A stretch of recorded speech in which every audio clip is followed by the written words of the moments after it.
Returning now to our top story and the Brussels attacks, TRT World contributor Miriam Francois joins me now in London. Miriam, thanks for your time. Now, new raids overnight with 6 people held for questioning. Belgium has been under a lot of pressure, especially in regards to the alleged red flag by Turkey on the deportation of one of the attackers. If true, a massive intelligence failure. Now, as intelligence sharing increases, what is the blueprint for the potential attackers they should be looking at? Is it as simple as looking at a conservative group of young people, Muslim people? Well, you're absolutely right to point out, and I think a lot of people, there's been a lot of scrutiny on intelligence failures in Belgium. What's increasingly clear is that there's been a significant gap between the problems being faced by Belgium in terms of its security and the size of the security forces there. So Belgium has the highest number per capita of individuals who've left to Syria, and yet it has a very small security service. And this, of course, means that they haven't had the capacity to deal with the growing problem that they've been facing over the last few years. And this has allowed really a vacuum to develop. And in that vacuum, not only a vacuum in terms of the security services' ability to monitor, but also a vacuum socially, in that certain areas in Belgium, there's been a lot of attention on the Molenbeek district, from where a number of the Paris attackers and those linked to the most recent attacks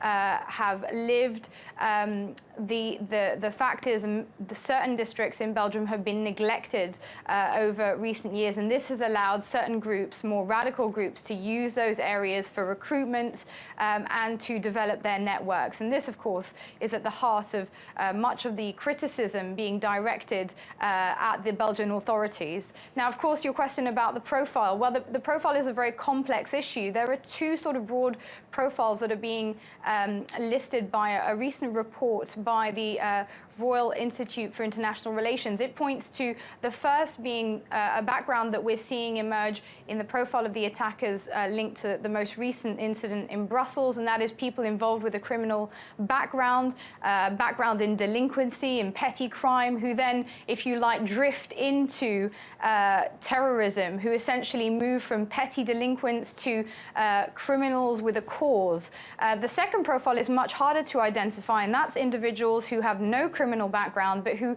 appear to be feeling isolated, disconnected, marginalized, and who tend to be radicalized online. So spotting the signs of those individuals is much harder.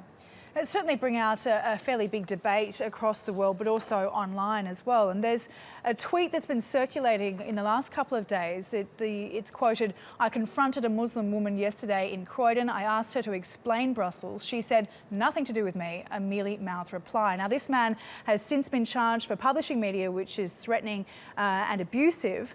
What does this tweet say about the sentiment of the Muslim community in areas like Molenbeek, who feel they've been grouped under the banner of radicalised communities? Yes, well, that's very controversial. There's been a huge response to that tweet from all areas, I think. Many people just pointing out the absurdity, of course, of group guilt, which is essentially what was happening in this case. This man approaching just a random Muslim woman and asking her to explain events in Brussels, bearing in mind this woman wasn't even in Belgium.